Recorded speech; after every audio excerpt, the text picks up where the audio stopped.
पिता का गढ़ सारण वापस पाना चाहती हैं लालू की पुत्री रोहिणी।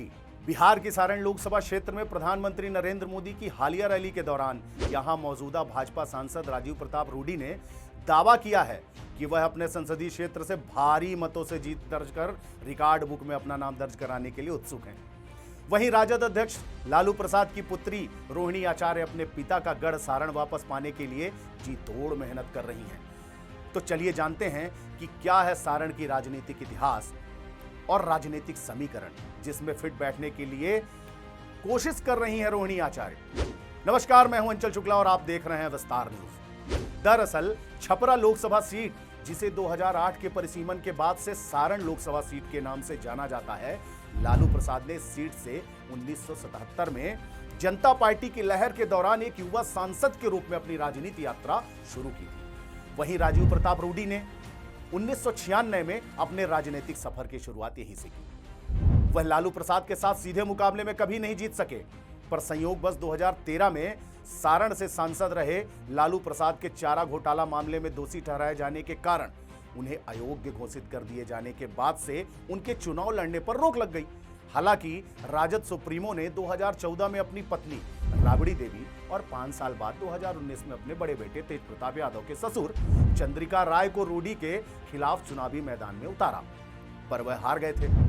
राय अब प्रसाद से अलग हो चुके हैं। इस सीट को फिर से हासिल करने पहुंची लालू प्रसाद की बेटी रोहिणी आचार्य ने 29 अप्रैल को अपना नामांकन पत्र दाखिल किया।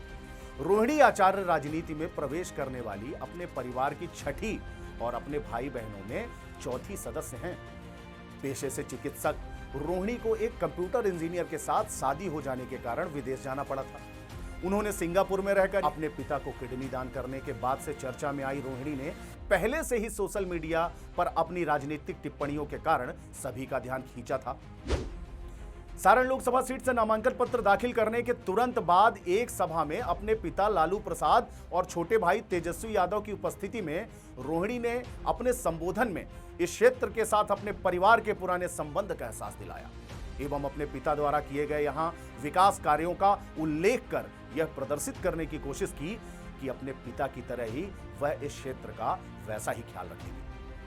लालू प्रसाद यादव ने अपने संबोधन में सारण के मतदाताओं से अपनी पुत्री रोहिणी को आशीर्वाद देने की अपील करते हुए कहा था, बेटी रोहिणी आचार्य लगातार आप लोगों के बीच रह रही, काम कर रही हैं, उसे भारी मतों से जिताना है। इस अवसर पर राजद नेता और बिहार के पूर्व उप मुख्यमंत्री तेजस्वी यादव ने अपने संबोधन में विश्वास जताया कि उनकी बड़ी बहन रोहिणी को सारण निर्वाचन क्षेत्र के मतदाताओं से पूरा समर्थन मिलेगा।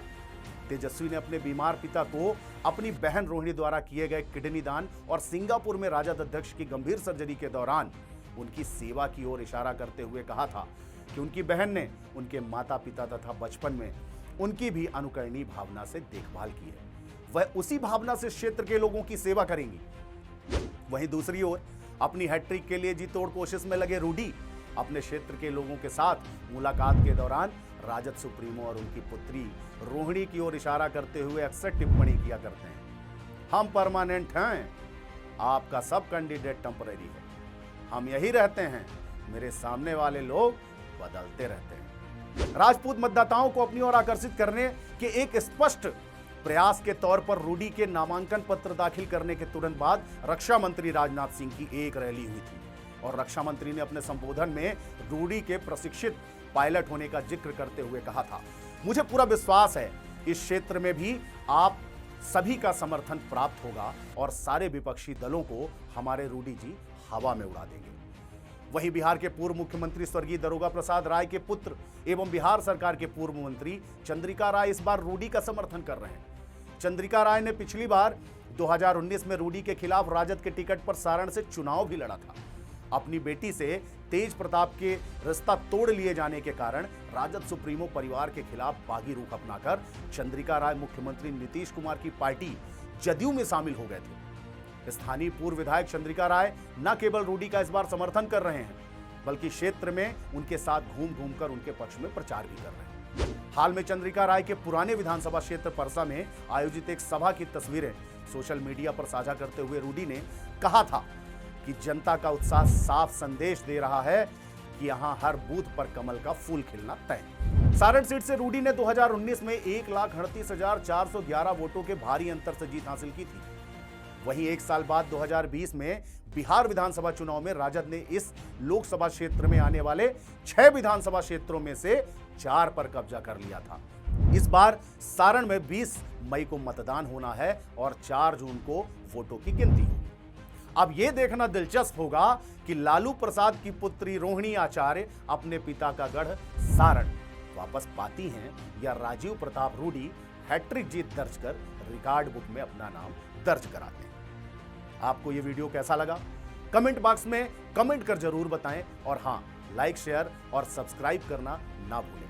इसी तरह के और वीडियोस देखने के लिए विस्तार न्यूज के साथ बने रहें।